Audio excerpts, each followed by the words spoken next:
사도 베드로가 아마 주후 63년이나 4년 전에 로마 감옥에서 뭐 거꾸로 십자가에 달려가 죽으셨다.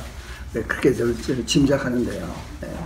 하여간 그 전에 베드로가 순교하기 전에 참 그 환란 속에 있는 네로 황제를 통해서 이제 박해가 자꾸 점점 이제 퍼져나가는 이런 통에 참 자기도 물론 신앙을 지켜야 되지만은 많은 교인들이 올바른 신앙을 가지고 극복하고 정말 앞으로 또 뭐든 이제 앞으로 오는 교회를 또 지도하고 이래야 할 단계에 참 베드로가 아마 많이 기도하면서 이제 편지를 썼는데 이제 마지막에 그 맨 마지막 베드로전서 맨 마지막 부분에 가면 이제 거기에 요약이 나옵니다. 마지막 12절 5장 12절 이하에 그 목적을 씁니다. 이거 쓰는 목적이 이제 거기에 나옵니다. 거기 보면은 자기가 쓰는 게 아니고 자기가 쓰긴 쓰지만 이제 실로아노라고 하는 사람을 통해서 씁니다. 네. 뭐 우리가 다 아는 대로 베드로가 뭐 불황무식한 사람인데 그래도 참 영안을 가지고서 진리를 보긴 하죠. 그래도 이제 글을 써가지고 뭐 남에게 감화를 줄 만한 그런 어떤 지식은 학문적인 지식을 못 가지고 있잖아요. 그러니까 이제 자기는 생각을 그 실로아노에게 전해가지고 올바른 헬라어 그 당시의 통용어를 가지고 쓸 수 있도록 이제 아마 지시된가 봐요. 그래서 이제 신실한 종, 자기가 보기에는 신실한 종이라고 느껴졌기 때문에 신실한 종 실로아노를 통해서 베드로가 이제 편지를 씁니다. 근데 거기에 두 가지 목적이 나옵니다. 이거 쓰는 데는 첫째는 독자들을 격려하기 위하여 쓰라. 우리 번역이 쓰나 독자들을 격려한다는 말인데 이제 파라칼레이라는 동사가 나오는데 그건 이제 상당히 그 단어의 의미가 상당히 간단하지 않습니까? 그냥 격려만 하는 게 아닙니다. 어떨 때 위로한다고 말합니다만은 꼭 위로만 하는 것도 아닙니다. 이 파라칼레이라는 단어가 가지고 있는 의미가 굉장히 폭이 넓어요. 네. 파라칼레 하기 위해서 내가 쓰게 했다. 겁니다. 이 파라칼레이라는 동사는 이제 우리가 잘 아는 보혜사 파라클레이토스.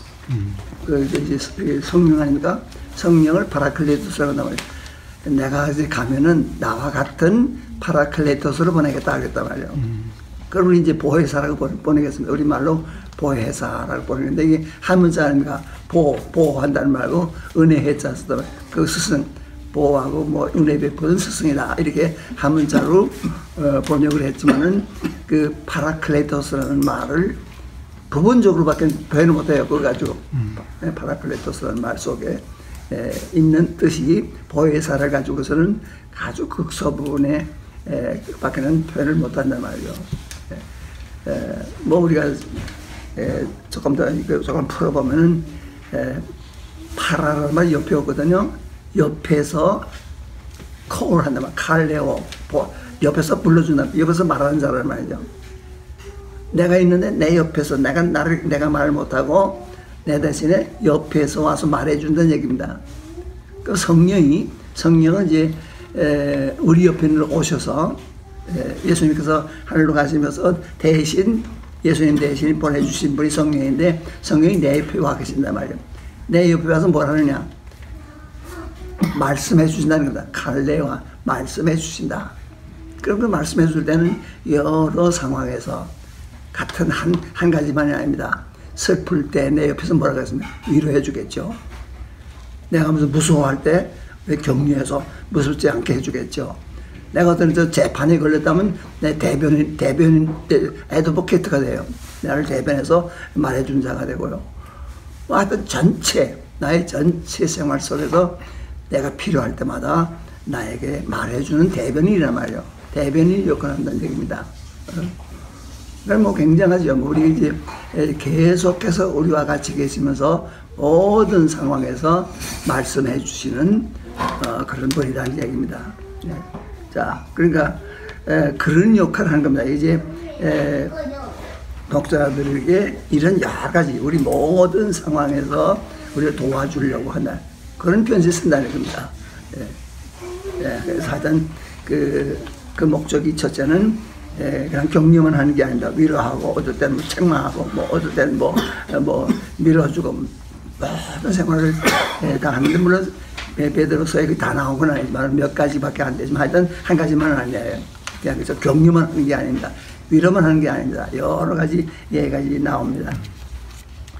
그 다음에 두 번째는 우리 독자들이 서 있는, 우리가 지금 서 있는데 그것이 우리가 지금 존재한다는 것이 우리 힘으로 된 게 아니라는 거다. 그러니까 전적으로 하나님의 은혜라는 겁니다. 네.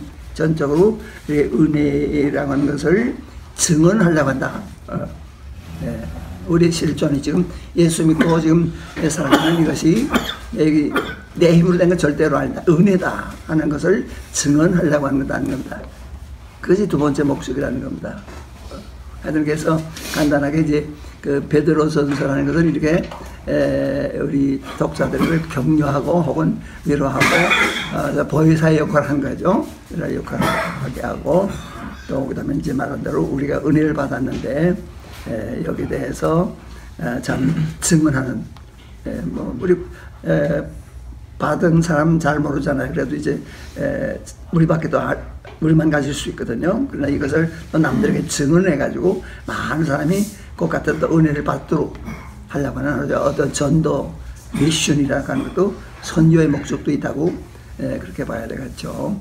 자, 그래서 하여튼 우리 첫째로 그 베드로전서가 적어도 크게 두 가지 목적을 가지고 기록됐다 하는 걸 우리가 알고 읽을 때마다 우리가 베드로전서 읽을 때마다 이런 생각을 하면서 읽으면 아마 좀 더 깨닫기 쉬울 거라 이렇게 봅니다.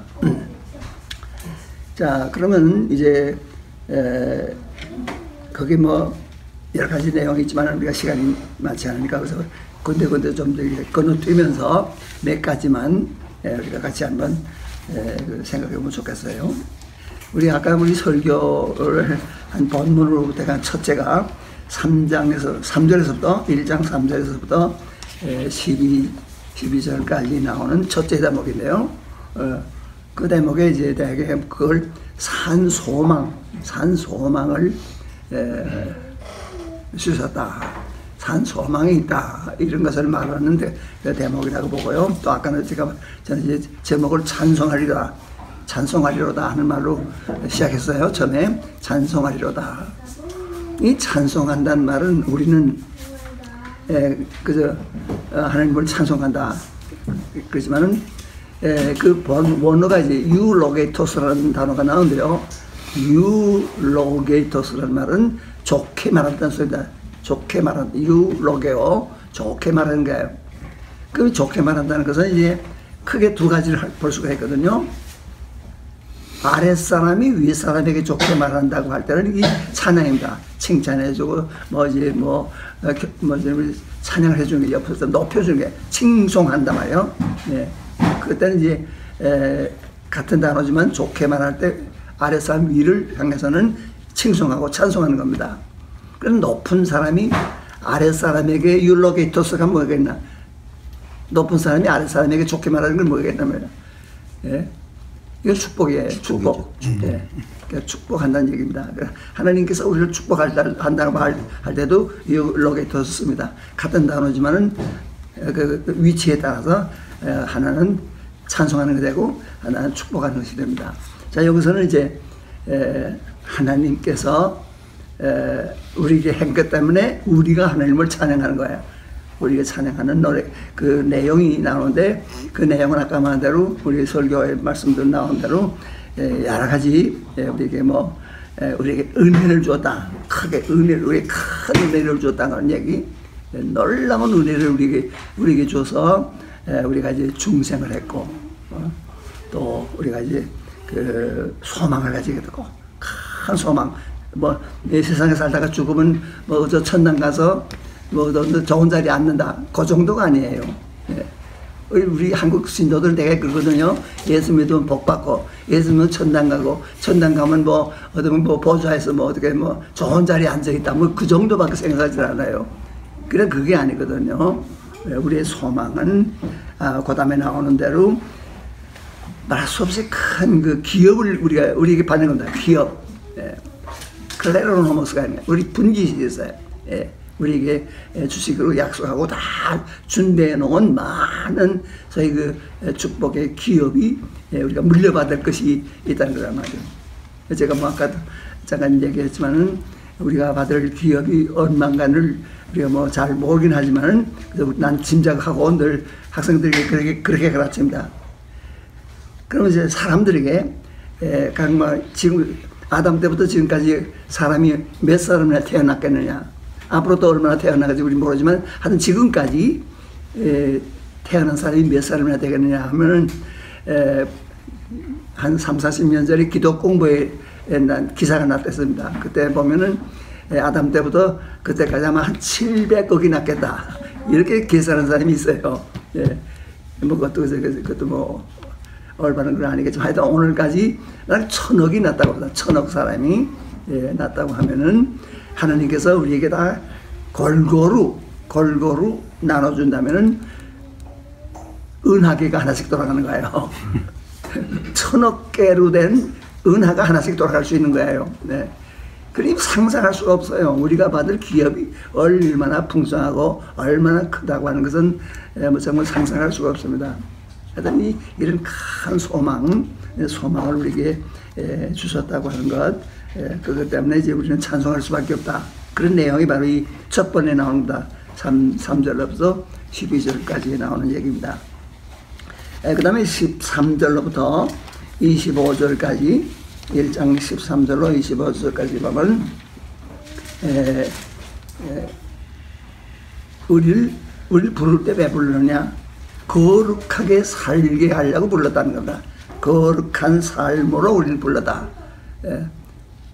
다시 말하면 우리가 다 죄인이고 더럽고 추하고 죽을 수밖에 없는 사람인데 우리에게 은혜를 베풀어 가지고 우리에게 소망을 내주고 그래가지고 이제 우리는 참 하나님의 아들과 같은, 그리스도와 같은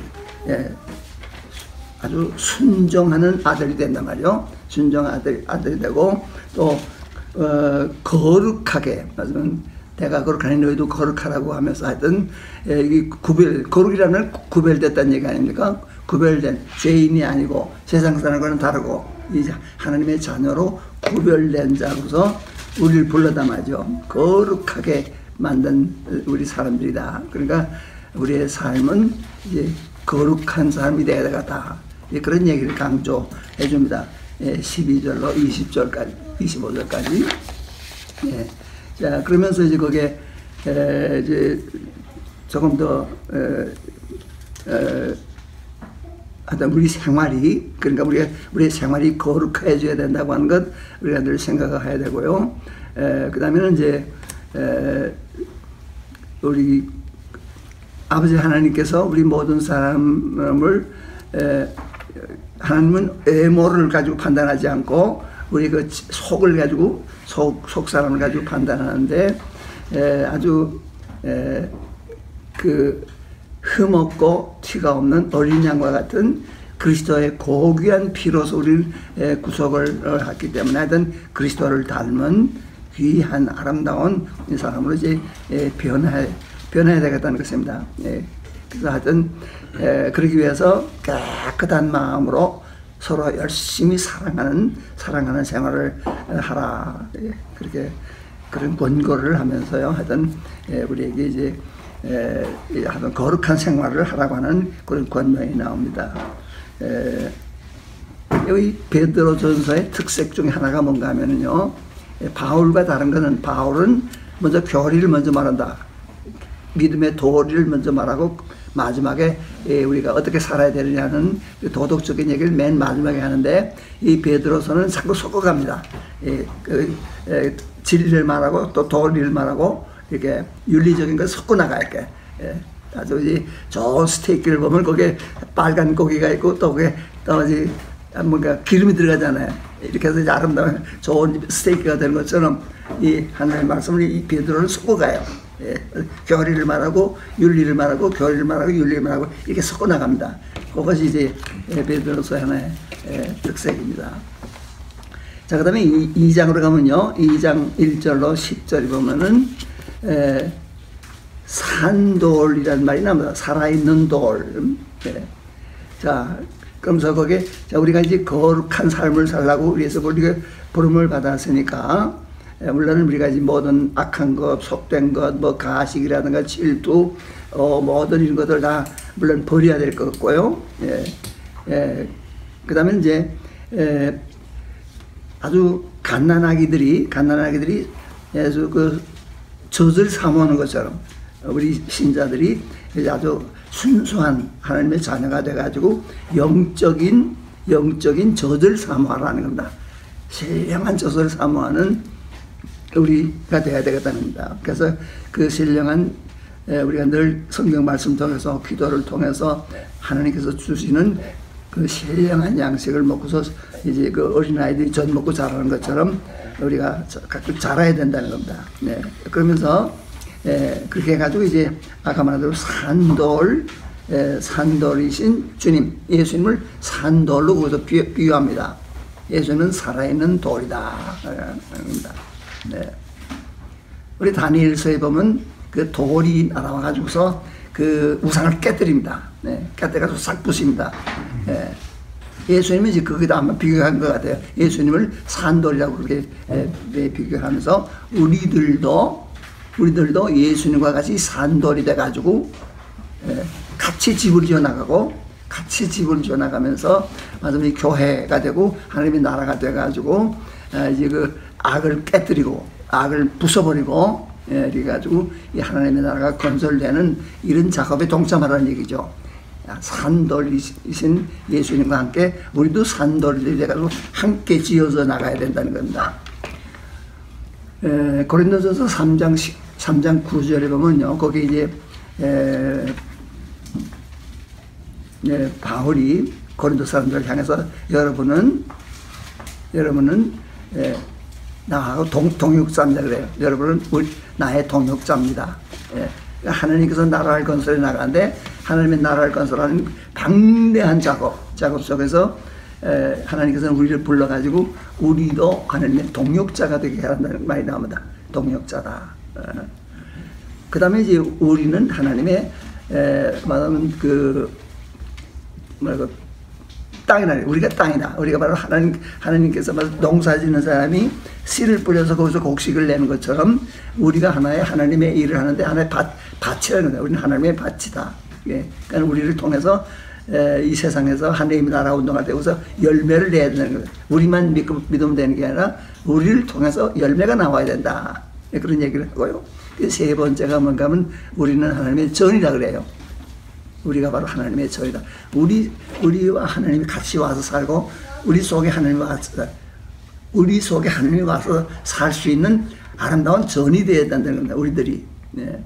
자, 그래서 여기서도 지금 말하는 것은 산돌내시는 하나님 예수님과 우리도 산돌내가지고 아주 돌과 같은처럼 파워풀한 이런 그 하나의 그 공동체가 돼가지고 참 거기서 열매도 나와야 되고 여기서 이제 많은 활동을 해야 된다고 하는 그런 얘기죠. 자, 그래서 이제 문제는 그렇게 되기 위해서는 이제 말씀을 우리가 늘 사모해야 된다는 겁니다. 말씀은 그 하나님의 말씀을 대단히 사모하면서 그 말씀 속에서 이제 우리가 자라야 된다는 건데요. 우리가 사모하는 조직이라는 게 하나님의 말씀이 진리란 말이에요. 하나님의 진리를 사모해야 된다는 얘기입니다. 그러면서 이제 그게 모든 육체는 풀과 같고 또 모든 영광은 풀의 꽃과 같다. 그러나 풀은 마르고 꽃은 떨어지되 주님의 말씀은 영원히 남아있는 거다. 진리죠. 하나님의 진리는 영원히 남아있는 것이기 때문에 그 진리를, 그 진리의 말씀을 늘 사모하라고 하는 그런 권면이 나옵니다. 자, 그 다음에 2장으로 들어가 보면요. 2장 1절로 10절까지, 여기 미안합니다. 제가 이미 지나간 얘기인데요. 2장 11절로부터 2장 11절로 12절까지 보면요, 우리는 이제 하나님의 종으로서의 삶을 이제 살라고 하는 겁니다. 우리는 어디까지나 하나님의 종이라는 겁니다. 하나님의 종으로서의 삶을 이제 바로 살아야 된다는 그런 권면이 나옵니다. 다시 말하면 우리가 하나님의 종으로 살기 위해서는 우선은 세상의 모든 욕심을 버려야 된다는 말이 나오고요. 그 다음에 이제 이방인 속에서 우리가 살기 때문에 이방 사람들에게 참 모범이 돼가지고 우리 세상에 살면서 이방 사람한테 우리 욕도 먹고 여러 가지 참 비난을 받지만은 우리가 이제 선한 생활을 함으로써 앞으로 심판 날이 될 때 거기서 이제 하나님께 우리의 삶을 통해서 봐라 얼마나 저 사람이 훌륭하냐 하는 그 영광을 받을 수 있도록 우리가 이제 세상에 살면서 하나님의 종으로서의 올바른 삶을 살아야 된다, 그런 얘기가 나옵니다. 자, 그리고 이제 그 다음에 그러기 위해서는 세상에 살아갈 때 당연히 이제 이 세상 권력 속에서 살아가기 때문에 이 세상 권력과 우리 믿는 사람은 어떻게 관계돼야 되냐. 권력을 무시하지 말라는 거예요. 이때 지금 이 로마 시대에 있어서는 기독교가 아주 마이너리티거든요. 이 마이너리티 깜빡깜빡하는 조그마한 등불입니다. 여기서 이제 권력에 대해서 비난한다든가 반대하면 보면 없어지는 거예요. 그러니까 그런데 우리가 어떻게 하느냐, 어쩔 수 없이 우리는 권력에 복종해야 된다는, 우선은 권력을 복종하면서 때를 기다려야 된다는 거죠. 그래서 우선 권력에 복종하라고 하는 이런 말이 나옵니다. 조금 우리 여서에 와서는 좀 이제 말이 안 맞는 얘기지만은 그때로서는 그 상황에서는 어디까지나 우리는 자유롭지만, 속으로 자유롭지만은 그래도 우리 하나님의 뜻을 이루기 위해서는 아무래도 우리 그 높은 사람들 혹은 권력자들을 존경하고, 그러면서도 믿음의 형제들을 사랑하라. 믿는 우리 동지들끼리 서로 사랑하라는 것입니다. 자, 그런 게 아주 좀 현명한 그런 그런 이제 교훈을 해줍니다. 자, 그 다음에 2장 18절로 25절에 보면은 이제 그리스도의 순환을 본받으라는 말이 나옵니다. 그리스도의 순환을 본받으라. 그리스도께서 하나님의 아들도 세상에 와서 고생을 당했으니까 우리들도 우리가 받는 그 고난을 당하는 것이 뭐가 그렇게 어려움 없지 않냐 하는 거죠. 자, 그런 의미에서 이제 우리가 이제 마가복음을 생각할 수 있습니다. 마가복음이 바로 그런 그 내용이다. 마가복음을 기록하는 때가 70년 전후라고 보는데, 예루살렘 성전이 깨지고 박해를 당하면서 교회가 지금 흔들립니다. 그럴 때 이 고난을 당하면서 많은 사람들이 이제 신앙이 해이지고 교회가 이제 어려움을 당하지만은, 그때 마가는 예수가 하나님의 아들이다, 하나님의 아들이면서도 고난을 당했다, 이런 걸 이제 강조해 주면서 우리 교인들이 박해를 당하더라도 그리스도의 고난을 생각하면서 이제 이겨나가자, 이게 격려하거든요. 그러니까 오늘 우리 이제 베드로 시대가 그보다 또 앞이거든요. 마가가 쓰기 전이란 말이에요. 그러니까 한참 지금 내려가 지금 박해할 때입니다. 베드로가 지금 내리면 죽을지 모레 죽을지도 모르는 이런 상황에서 하신 말씀이거든요. 그러니까 우리가 이제 베드로가 지금 고난을 당하면서 우리가 예수님을 생각하면서 우리가 이제 깨끗하게 그 고난을 같이 당하자, 이런 권면을 합니다. 자, 그리고 이제 3장 1절로 7절에 가면은 아내와 남편에 대한 얘기가 나온다. 아주 실질적인 문제가 나옵니다.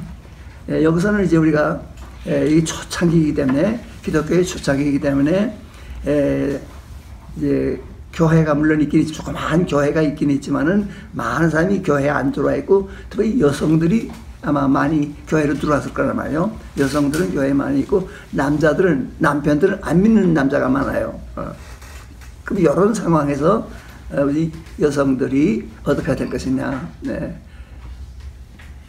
겉을 다듬지 말고, 뭐 머리를 따고 뭐 금운으로 뭐 치장하고 그래가지고서 남에게 보이려고 하지 말고, 속 사람을 깨끗하게 해가지고 정결한 것 가지고 남편들을 또는 남들에게 보여가지고, 그 사람들이 그 여성들의 그 속의 아름다움을 통해서 전도가 될 수 있도록 하라는 겁니다. 네. 그런 얘기가 나오고요. 그 다음에 이제 또 남편들은 역시 또 아내를 사랑해야 된다고 하는 이런 아주 기본적인 그 윤리 말씀을 해줍니다. 자, 그 다음에 3장 8절로 22절에는 거의 같은 얘기지만, 의 때문에 고난을 받으라. 나쁜 일을 하고서 고난을 당해서는 안 된다. 이 세상에서 지금 옳음을 위해서 우리가 고난을 받아야 된다고 하는 것을 하면서, 이제 예수님에 대한 모본을 보여주지만, 예수님이 하나님의 아들이지만은 우리 인간 때문에 고난을 당하지 않느냐, 그 얘기를 이제 하는데요. 그 중에 이제 우리가 한 가지 재밌는 얘기는, 예수님은 세상에 오셔서 우리 때문에 고난을 당했는데, 그때 이제 사흘 동안 3일 만에 이제 3일 동안 이제 무덤에 있다가 이제 부활하시는데, 3일 동안 뭘 했느냐 하는 문제가 나옵니다. 예수님이 돌아가셔서 3일 동안 뭘 했느냐 할 때, 여기서 보면 18절 이하에서 예수님은 스월에 내려갔다는 거예요. 네. 죽은 사람들의 세계로 내려가서 거기서 무슨 케루세인 했다는 거다. 여기서 이제 목적격은 없어요. 뭐를 얻겠다는 얘기가 아니고 그냥 프로클레임 했다, 설교했다는 단어만 나옵니다. 예. 무슨 내용인지 우리가 알 수 없지만, 하여간 우리말로 전도했다고 할 수도 있겠지만, 하여튼 하나님의 진리를 이제 그 감옥에 옥이라고 합니다. 옥이라는 말, 훌라케라고 해서 옥에 있는 자들에게 가서 프로클레임했다, 선포했다는 얘기가 나옵니다. 예. 자, 그러면 그 누구냐, 그 옥에 있는 사람이 도대체 누구냐 할 때, 대표적으로 노아 시대에 하나님의 명령을 거스르고서 그 방주에 타지 않았던 사람, 하나님께서 이제 사람들을 다 멸망시키려고 계획하고서는 노아에게 큰 방주를 이제 짓게 하고서는 하나님께서 기다립니다. 그새 들어가라. 거기 들어가라. 오랫동안 여러 달 동안 이 사람들 그쪽으로 들어가려고 하는데 안 들어가는 거예요. 근데 다만 8식구만, 노아의 8식구만이 들어갔다. 그래서 구원받았다. 그때 그 반역하던 사람들, 믿지 않았던 사람, 불순종하는 사람들이 다 거기 들어갔다는 거예요. 그런 종류가 저희 옥에 있다는 겁니다. 하여튼 예수님께서는 그 사흘 동안 그 불순종의 자식들에게 가서 그 사람들에게도 전도했다, 이런 얘기가 나와요. 이제 그것이 그래서 요새 천주교가 말하는 연옥설의 그 기초가 되지만은,